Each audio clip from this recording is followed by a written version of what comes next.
Delta Santé be didipe nu kpoto mia be gamiasu be mia gba no du gba kudo mi le mia be wona me esi c'était toi nenyi ewe ade gamiasu vo e nkan loji be mia pata mi sogbele mia be didipe nu po mo gbo le afile pepe afike mi le a ameke o le togo ba nigba jia ape na mi ameke o le duta ne mi gbele e Canal Plus 261 kwa mi la kedo mi anti local memilia mi la kedo mi anti ape na mi e wa welebe ke ne gamiasu be mi agba no mi abe wona me a mi so lon de so le dogbe na mi do aleke mi kpona mi do aleke mi sina mi abe nyadoa eye dona zo mi so na mi be mi gbaji na be de pepe kebe lanya mi la no dugba kudo mi ne gami agbe supo a ape be mi gba sogbe e mi o chan mi gba pe mi atokudo mi ano ko la no mi anti ne mi aponu poso enu ko le jole gbebe nkeke ame kudo hihia me be e trotronti sigbe nyonu nene leke mi la ten wedo ne mi senu gome ade leke mi la wodo e be la azonamio mi ato mi nya be hwenu ke mi le ya e nyonu be nkeke de dovu ne wa be e jenao be tablivli le wa me ade leke mi la wedo e wa gamiasu mi ato a Peter Wilson Akpegolu ni directeur exécutif ne ONG de ko na be avotode ye mi pere ga po me do e monu je enu ke o yo na be environnement be nyanwa enu ko trodomia be nyanwa e monu je nti nyoede ye mi pe mi ano e patience ntase e ke ni ajodoto avosato e ni secrétaire général ne wabe pupopo le avosa sabe e nyame ye mi pe sigbe nyonu nene welebe ke ne oso do wado ki ojibe ne nyonu be nkeke va ne wa be jena be tabliblia ale ko woni nti dodwa mia bie nya kudu nti leke mi la ten wedo ne hihia me be totro ke o leva mia tem ajredo e wan kan ojibe mia pata mi sogbe ape na mi mado wezone ave pepe nya o papa ku mama mi awezon ro meno le bon lo fondo mfonywede afiamede mi fon de biode amesia me ku mo ba lodo do so ba gbedo mi awele dodi lo yo to no ele pero mi anti mama patience leko mama bonjour bonjour la do iso do egbelo e jojina di wan be leki o so bo wore na mi yo pe mi be mi ba no yinti ni leki be mission pe tanto la da si mi nu ke mi de tia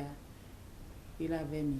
pe kaka bo chon lo gble nu o dare wele be fia amero la no va ma plende va o lo be kudo nyonu be nko yinti leke mi aten we ro ni nu la nyoa o si tejo la gbagbo yo va ape no chan kaka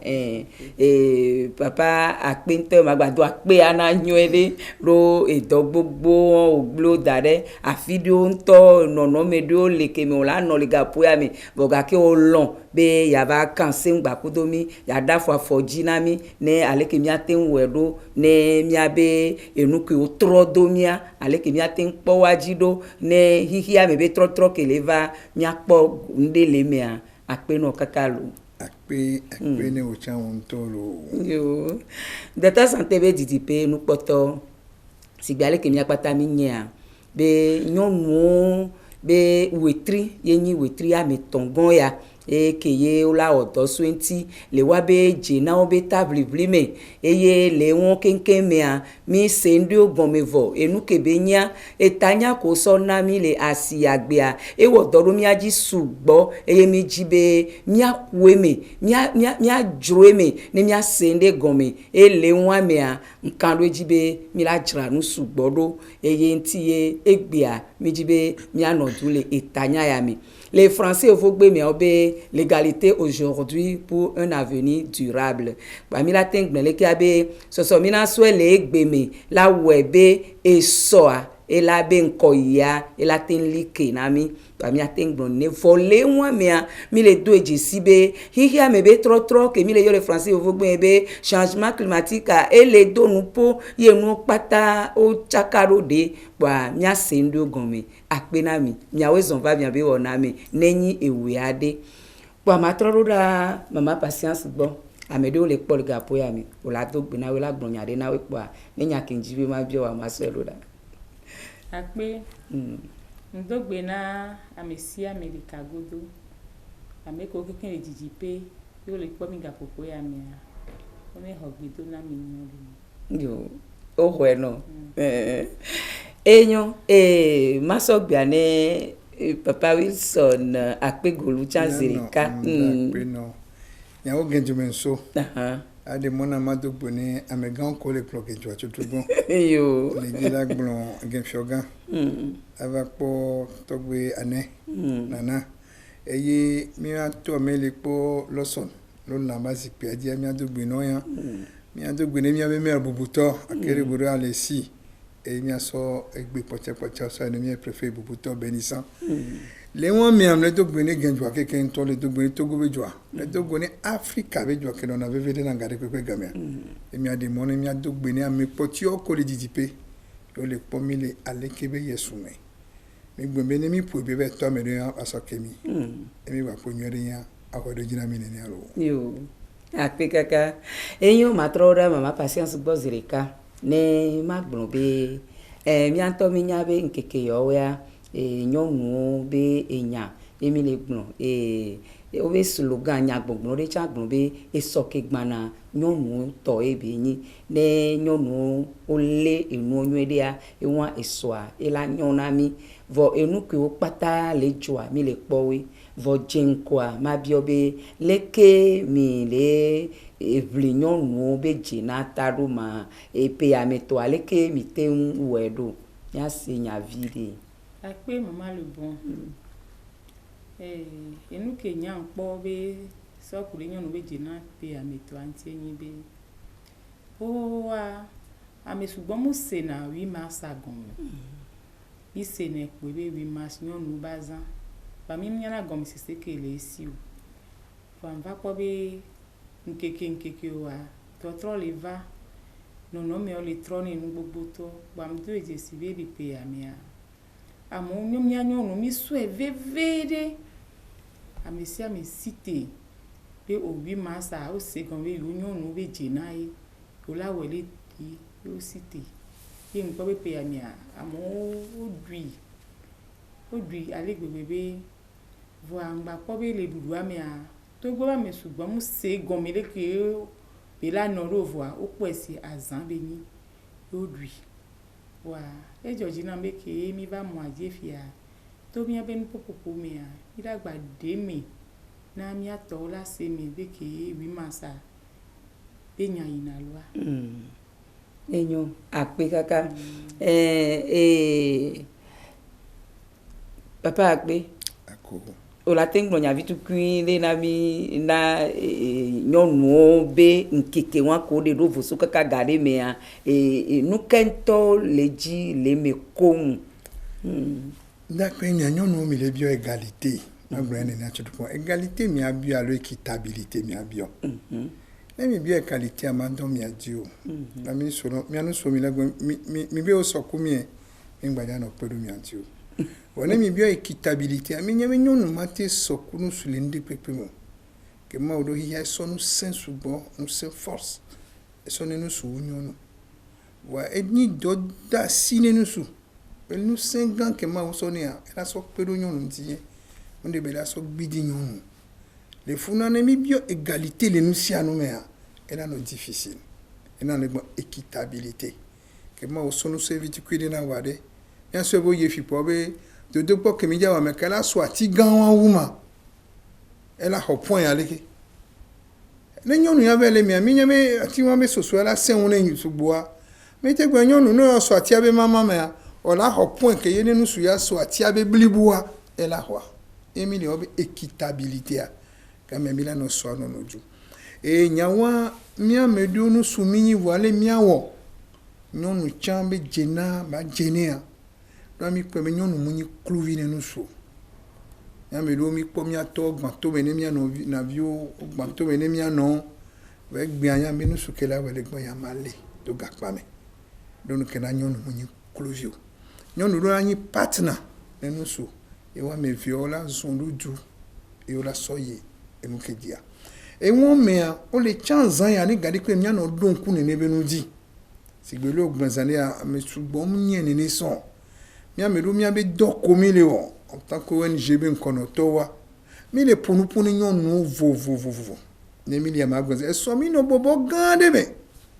enya tinto kentimi punu pour ça ministère de l'environnement l'état le concorde les keye mia kankanya ya bakudo mia be WhatsApp internet benu yo ne nyon kunu kele ko petit trick potia mea enya ma seleke benu tomboa mia be ministère de l'environnement to ange dia o le donner ne be projet gande wa mi kanje no le bon le kakakwa non la seconde quelqu'un no eno na pe ya mea o subole azame na mia do o le seconde subolo yo mi da pe ma patience c'est papa benye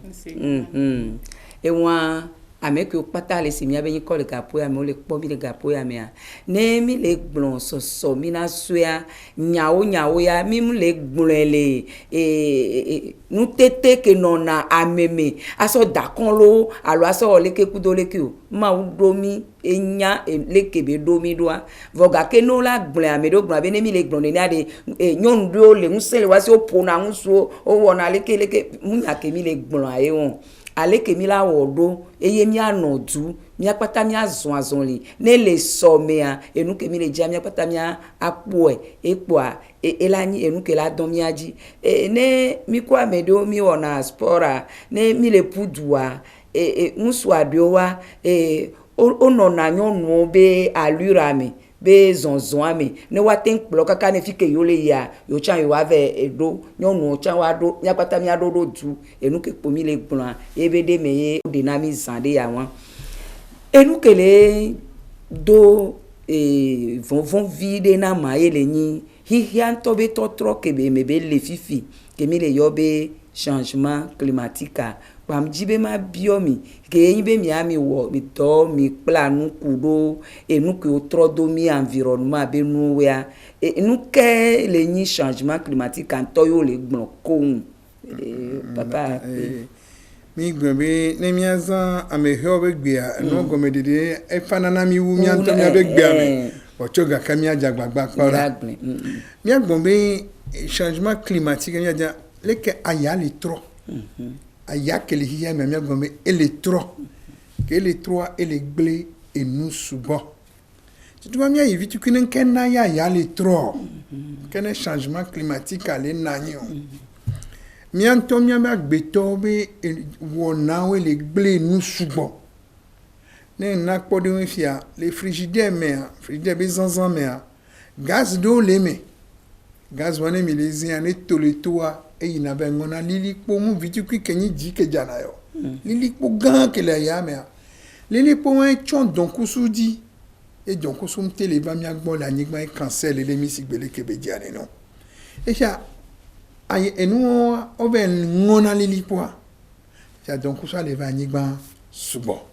ke le va nyigba subo ke la jo la fidolia et si glaçon a pour na glaçon et to na glaçon si c'est aligné pour mi nyanyo de bene afi ke ye glaçon le nyele e ne le nye po be sia e suna gbowu afi ke nto e pe agbalo le e won afi fi mi apo ya le gble nu le apu ke les on le va anyigba ndia e ve gon ati ko wemi le so le toto me ti komi le so jedia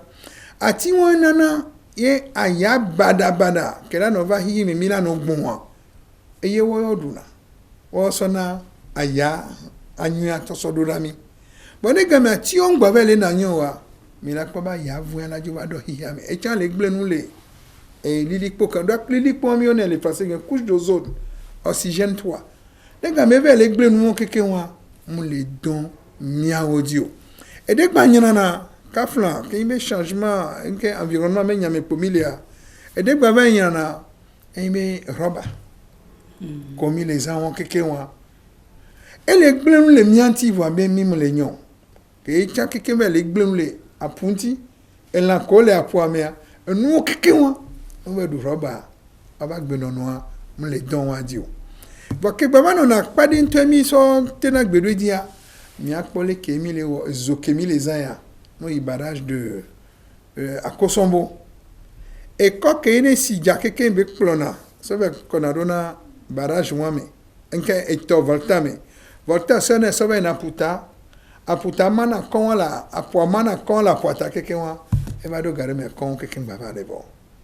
le mi va do mi agbole por gbole fie mi va le keke pora mi la ko be na kwatina sadaka avec tes paysans et que là va mal à poata kaka so ibene me ko ton keke wa e kon gbalo e na punu pa wa ele huno gare keke game bon no pas changement climatique le na ya les trois mi anto mi akpata mi akpo enu kebele gbele mi antia ati ko mione mangrove onana e avesu konana etonti ene si ale islam telona koba tuna towa mangrove won ke komi les sous sur le dos sur les waka bon granzane ya bi ke edunaya gbegble ke mimdo la gbon wa mi le de nou ke wa ele ble nous subole ni antilo et nous vide que maté gbon pour so des changements climatiques be gome vire wa yene gami ba inu ke na mi la noju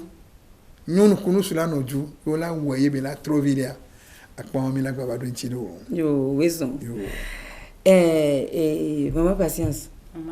mais c'est papa benya et si benyon nenea e nyako be blon fifi wale leke o se do ye nyako la ten maman le bon de kukuma so invite kune so pe ke gbele bateyi 100 000 pour mise en essence de millions ordinaire et va do gare me pour on laisser jamais le be essence sans plomb plomb en balois a kale ngoli li quoi mianto miabe nu wono pour les blin sous pova les chomiadi wa won keke won manyame e mi le we e bi miabe doja sia mi a demene jukwa e jukwa ba te semene ba toti ne be nu wo di won eyan mama gbe ale bon mama we bon egbe do gbe la nsenya ke papa gbon wadu kenya npo le nu mi keke yin be de ke mi la we et totro la vo par exemple so yi ati be côté le ko le so ati ojoro ye nu ke ati aya ka ti agbona ye be tro na mi fafa nyu eto a ngba le vo mi ngba le pe o de ke mi la wo ye ne be nda trovo wa nya npo be ni la nyua san ho a npo ne be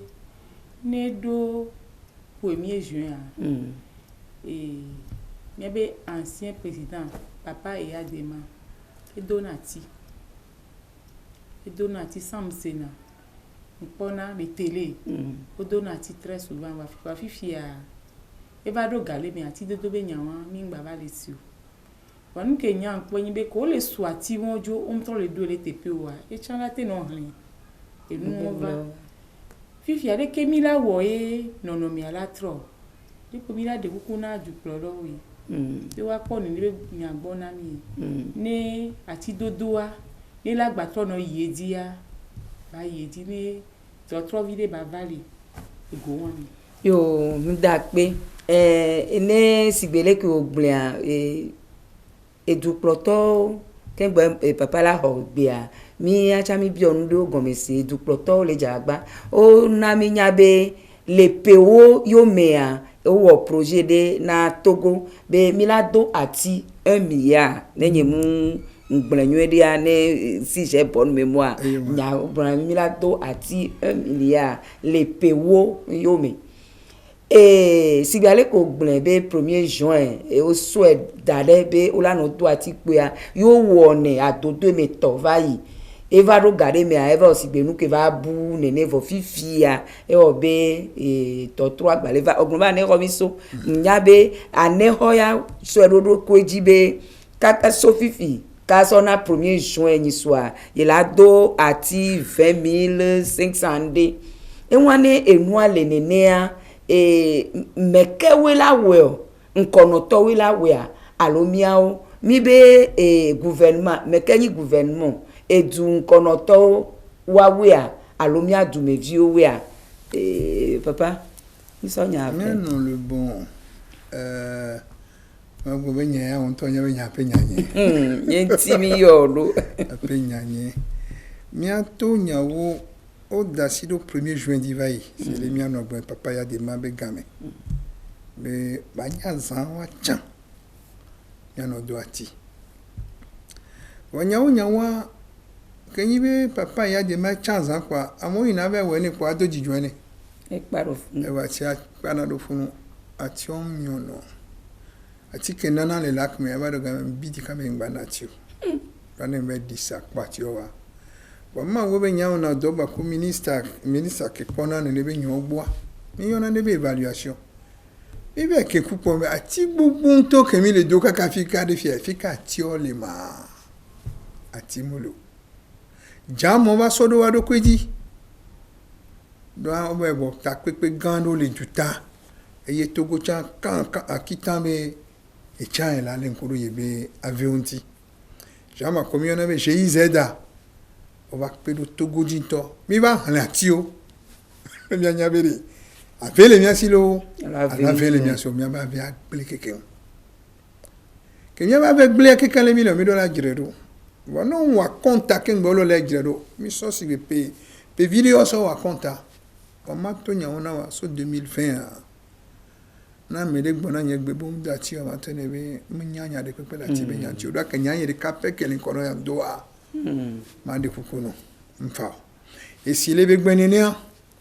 et bien sur 2025 a il y a président ou le gouvernement ou la do ati milliards ka ado ati milliards ka monde kuku munya fafa be yo e nyema gbona mi no ke le fie na gbia ne ndo ati 10 gbia munana directeur préfectoral de l'environnement kaka kosida boa enana directrice des ressources forestières enana emletonomi le munyenwa keke directrice forestière les sœurs ministre kaka le président de la république nene ko do le préfecture di pekpeme par semaine a ina kaka président de la république pour dire que bele au suivi ne atine ne ko le do garder pepe gamer e pe agbalo fifia enama me do toti abodo do pedia mi do ati over rete ati ko wadua amon produire ati oso dario amoto te abodo ye o le produire ati payame doa pedame 1 million te ma mi do va payer 10 millions et mille yado ati 10 millions le payame ye mi le pedo me ko o produire ati owa mi le so le société ça mi so un groupement lo association ne o le hamene ne to gba bibi no ko trois sociétés o nyabe ga eche nyabe dia amesia me le do veve yemi le to duo me vovovo mi produit ati dare mi ja do ati ale ke mi ja akpe nke kwe ke bien no fan pe ya me ko mi etineja eye ma blowa nyanye ke le fia 2020 2021 bati ke mi do le eto ke tome lac Togo lac Boko, lac Zola, ku commune, ane hobe baga. Miano, mon hutu, bon me kele na meti le dio. Government elena, so bank mondial be peru nti ke ba le peru ntia. Yo solo ne devenu. Projet grande famille, projet Waka. Waka me subom le sebe gomea. O le sebe a poa a 3 poa ba don va kwe. A ponto be tutu ba kele don va mi poto ya dio. Ati emito de 2020 ma kore kakagbe ko la gba do payame zamtoa kengbe payame ato ekpe dadaro apoyame les changements climatiques avec nous kebele gbelea ebe nous yo si madame le bon maintenant bati surtout un petit camion mangrove que wona tonto que mi bono wa mangrove antole ke yone le mia de gu ototi donc que na mia to plao wanto wa onyewa winto dito wa be gbeme wa ototi ale wa be toto me e ke mi ami va le deux les filles fia wa gbo mi ve di kuole ke gbe mi va pepinier mi so le deux les mi bo les filles lo akpe miawo le dɔdzi vɔ aŋkpɔvɔ mi dze gɔme mi le wɔ wo va ɖo afi ɖe fifi mi gba dze gɔme ya azɔlia la yi ŋkɔ mama enya ke yo le gblɔ le gaƒoƒo ya mea nye amule sue do miaroko dzi be si be nyɔnu ne do mi le gblɔ be esɔke gbana nyɔnu tɔ l'avenir est féministe donc amule dzi be enu yɔ kekeŋ ke wo le gblɔa nyɔnu ne le do ne nyɔnu do nu be yawoa papa ma te gbɔna be adzio ne nyɔnu dzi be yawɔ ndea ewɔ ne kakakaka yina vɔvɔnu ne mu kpɔ enua be vɔvɔnu wa mu gbɔdzɔ nɔ. Ne nyɔnu le nu me ŋkɔa enua ŋgble na gbe o ne nyɔnu le ha me ŋkɔa eha zɔna kpoe. akpe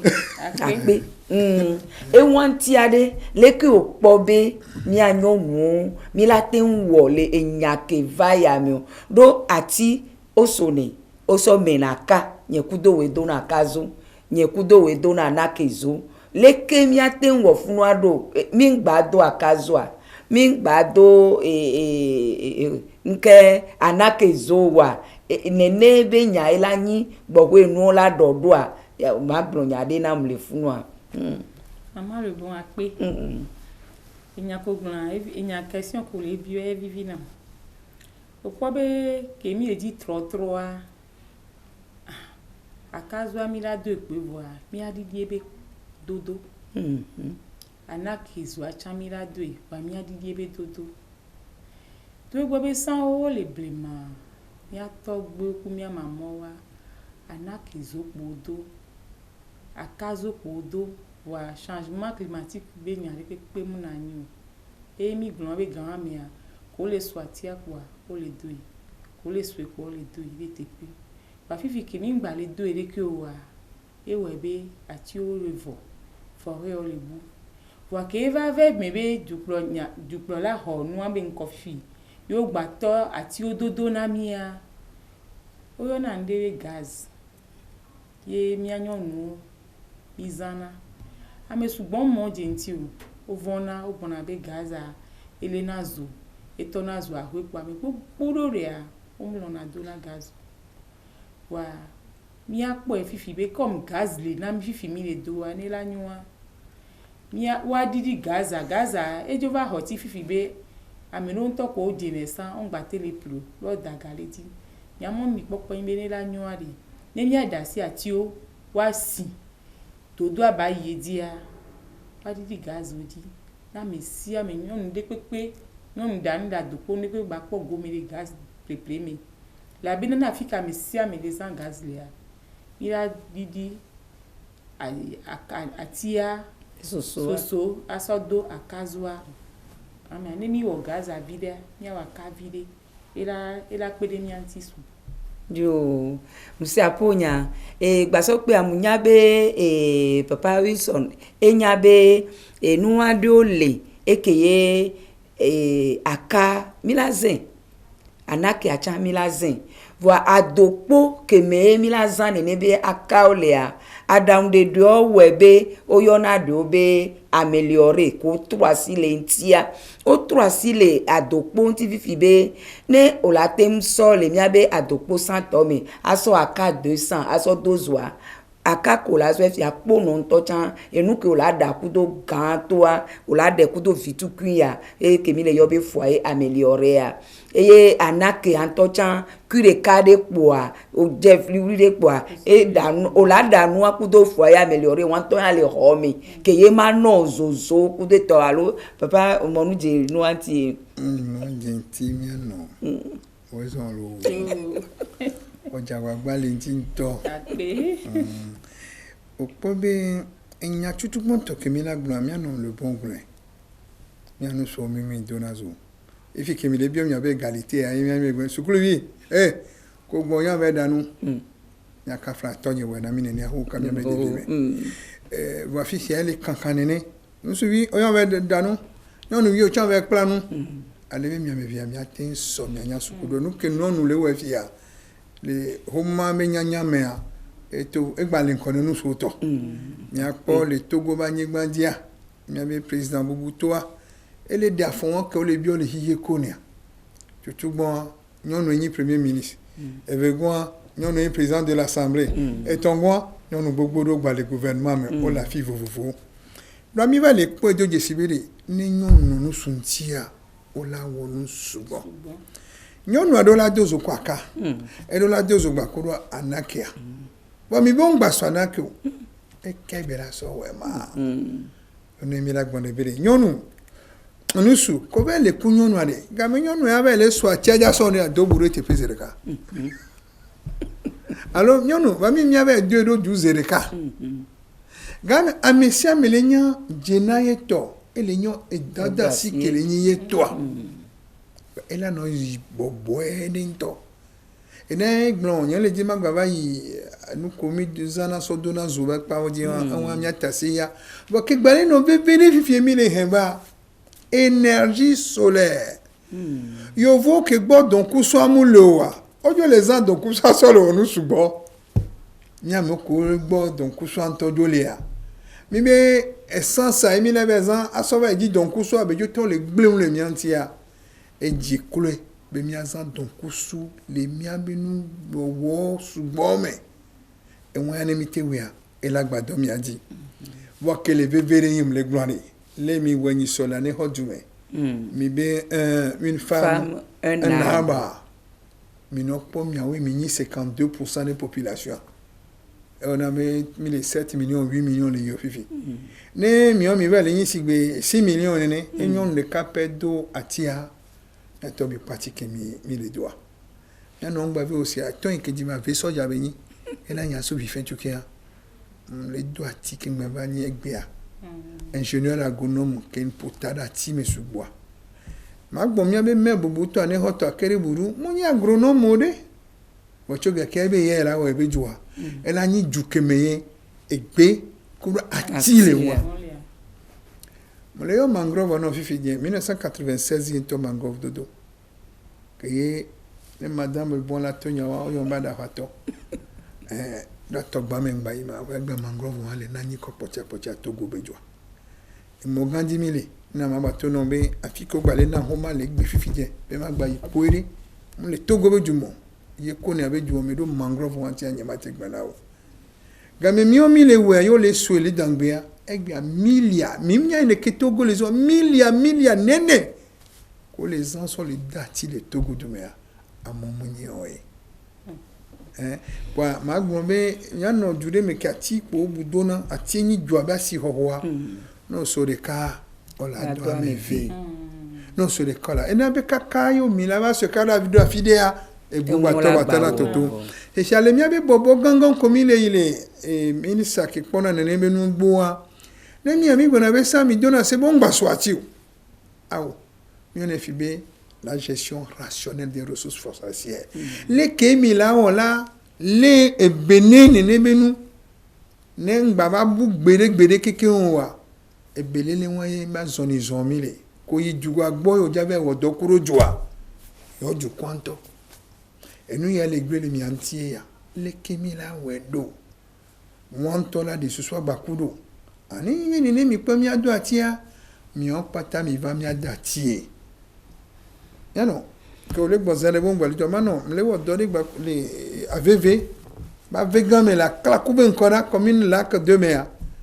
3000 hectares attendez ça 3000 hectares et ben nous sommes 1000 euros la fille qui milia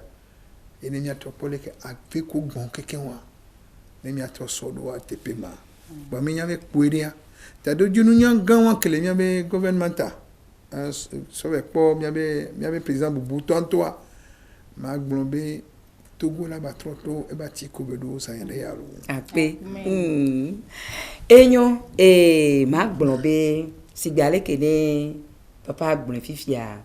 eye bele nyi jiji na miawo ya be mia nyɔnu mia site ne mia webe esobe nko ya balike edua be nko yi alo enuke mi le ji mi le glombe développement e batemi enuke la likia nyɔnu sia nyɔnu ne soebe atie yin eye ne do ati de ka ye la le bene sigbe vi nene enyabu enyi be adoati enyabu kenyi be alebe na atia ne atia basi ne batrozunde ne kafla oji vivivi ye obe simula no mena wa o la tati ɖevia la kua o la dzi nu ke o la dzi kaka ɖevia la ɖu la sia ewa miam le gblɔ be ne mia nyɔnuwo mia sɔ ɖo mia ɖokui dzi be ati mi nyi wòle be ke ne mi nyi atia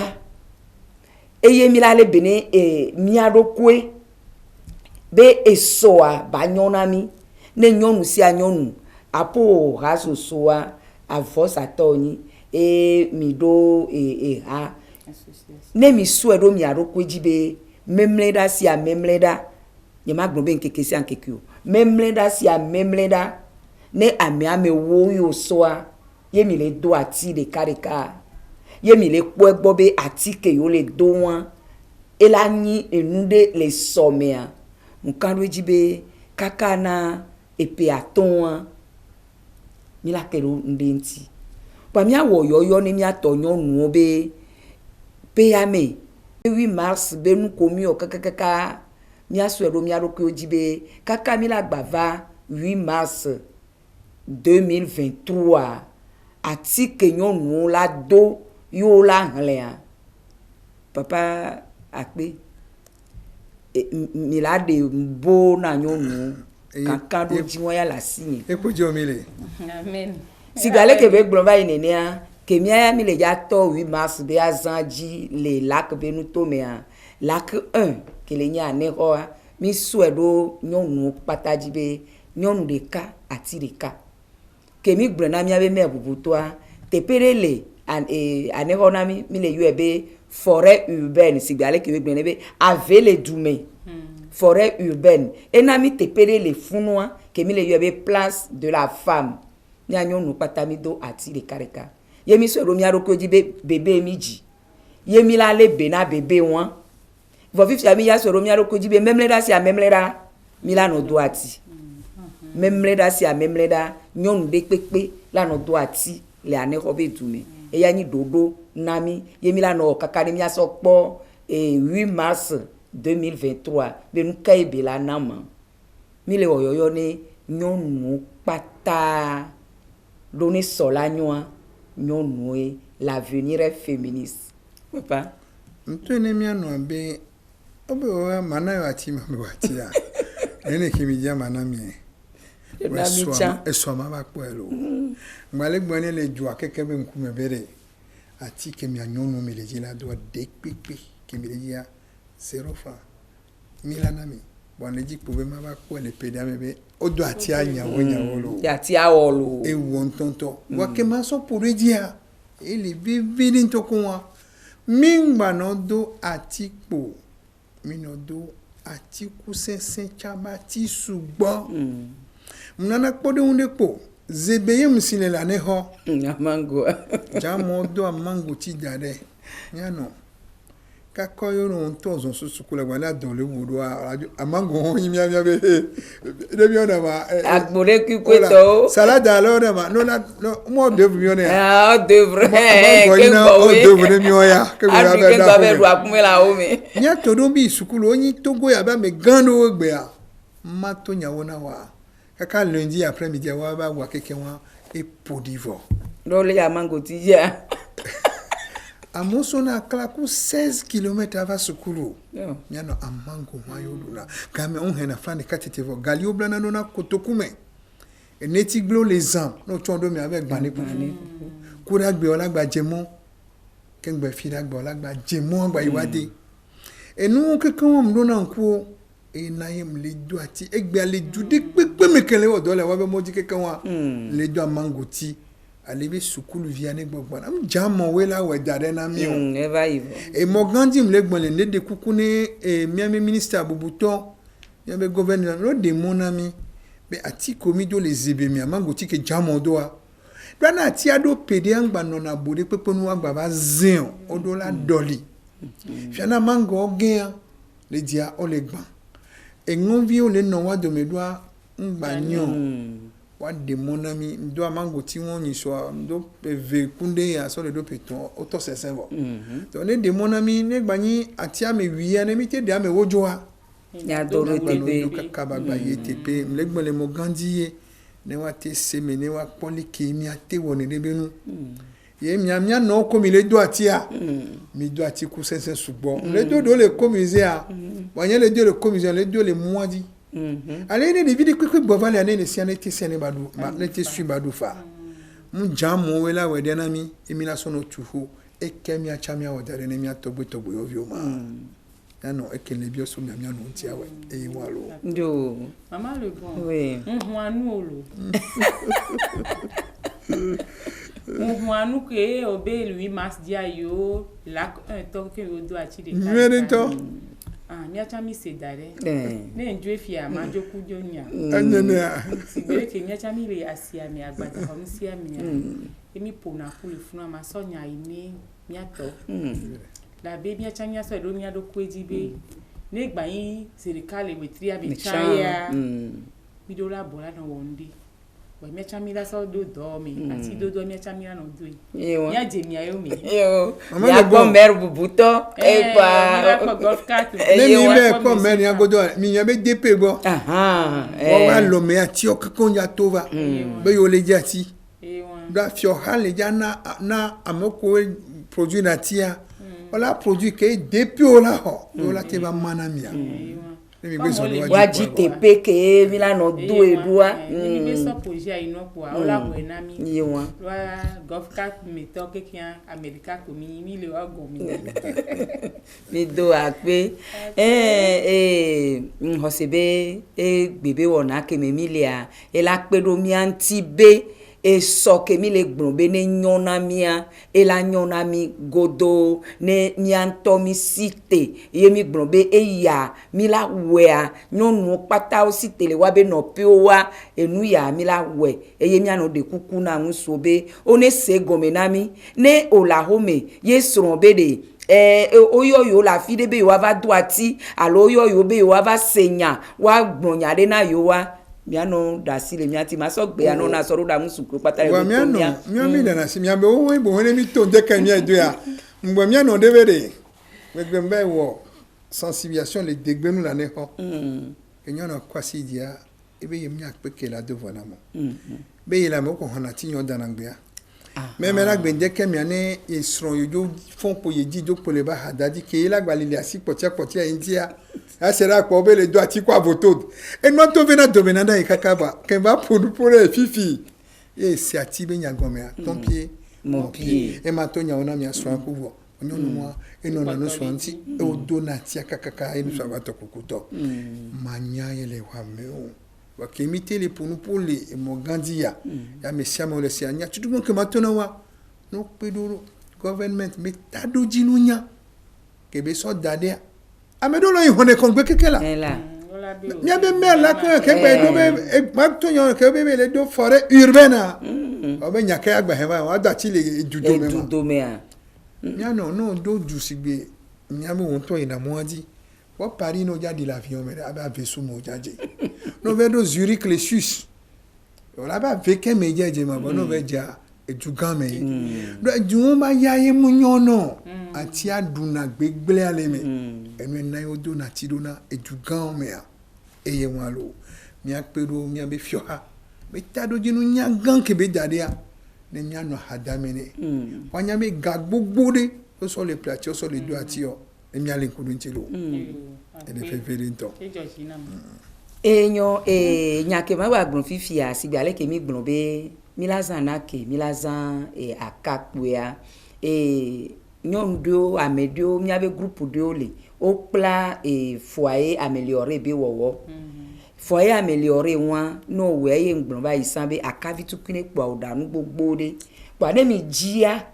mi lava mi ododo mi ayomi mi lava fio mi le ke o wo na foyer amélioré a ne owevo eye won to le zin mi apata ye so amedo la we la ni ajona o la no sa eye gawan me a we le be ke ne gamu le mi asi mi ate me play foyer amélioré fio se me to wa ke mi anto mi wo a e la gbadon mi aji alole ko po fun alo nu le benyi e na mi ne fi mi ami gbale yo atijo don te fi atijo do activité sociale inu ebe AGR ajodonu mi no iso neti de kasodogun peto kakala pe amaton neti sesena wa eneti de KPA le weti de ka mi anom nyana na ho kotoku attention kotoku wiva no ne ti de ka lo so ne ti amewo kotoku wiva no le weti de ka mi ne ti amewo ele kotoku à la femme non venon ba so ne ti à la fa de ka evo eye na mi atogbo po ti kuro ne ti vayi pa e won kan ko le ti atiku sensen ba gbale aya nyu e ba du ame ejo na be ndo ame vela gboji onyeji badokwe sia enu esan gbona be ati be nu ayi sukul o amede to na be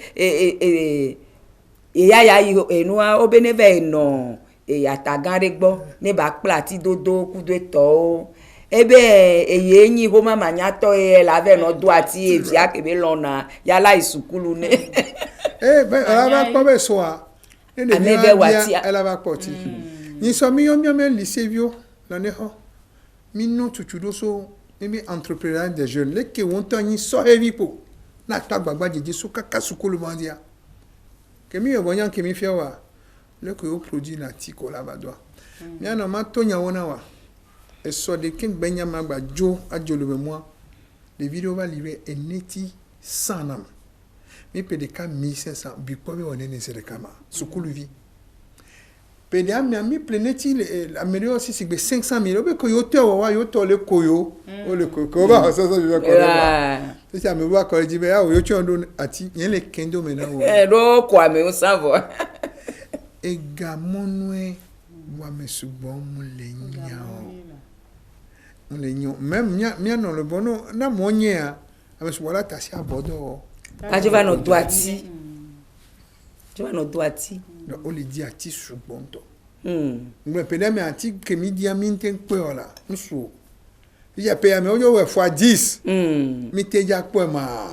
e mi le bupo nti siti e mi ja do fifi enyo me de no la gbe wi si pade ba gbon yin la enyo mi le do akpe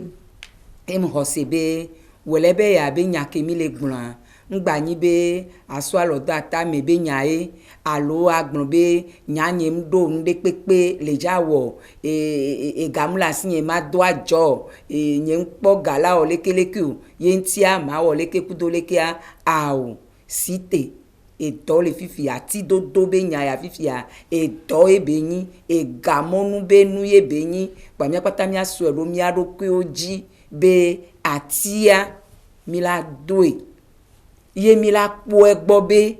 e la wo eye esoa e la devinami ati won si akole gblan e yona eji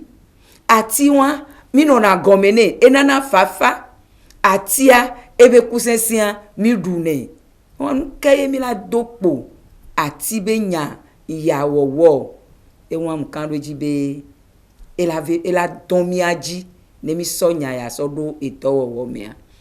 ma so gbe na mama patience ne enyakewo lagbate ngbon aso dozo mi so na nyonu aso etutuo ne enyaya wa ho ebede yo pata yo la site ngba yin enu gome mi la no mi asite mi ato ne susu kele mi asia mi acha me no me gba kudo mi ano no o so gbe ana ape mama le bon e Georgina lo anyi to kruya ke ncham le me poisa ngbogbo le anyi mo je ntire ko voir ke mva émission fifia ke mse papa be de me nu de dio me kaka so ya eje be nya pata nya do bebe nu ki o le gbon ele bebere nya de ku ne nya be gouvernement be ne pere mi anti ne to tro bava ba so ye dia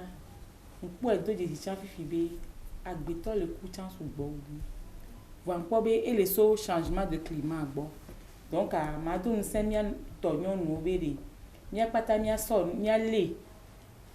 nyake mi so dare ya vevere ne mia tite ni mia po mia we ba ni deka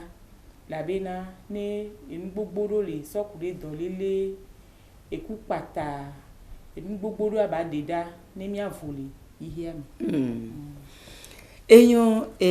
papa Wilson Akpegolu directeur exécutif na ONG Avutod miabe dɔ ke woe mi le wɔ ku ɖo environnement nu ke wo trɔ do mia be enyawo gbɔ be zɔzɔ nyuietɔa wo sugbɔ wo gblɔ vi ɖe na mi fifi ku ɖo gamea ŋutia la ƒoƒu nya ɖe na mi be ame ke fifi dze be ƒudu be egbe wo le wɔ nenye ewe aɖe nyake be la te asi. Mianɔ nyatsudugbotoa magbo me nu suwo ne se gɔme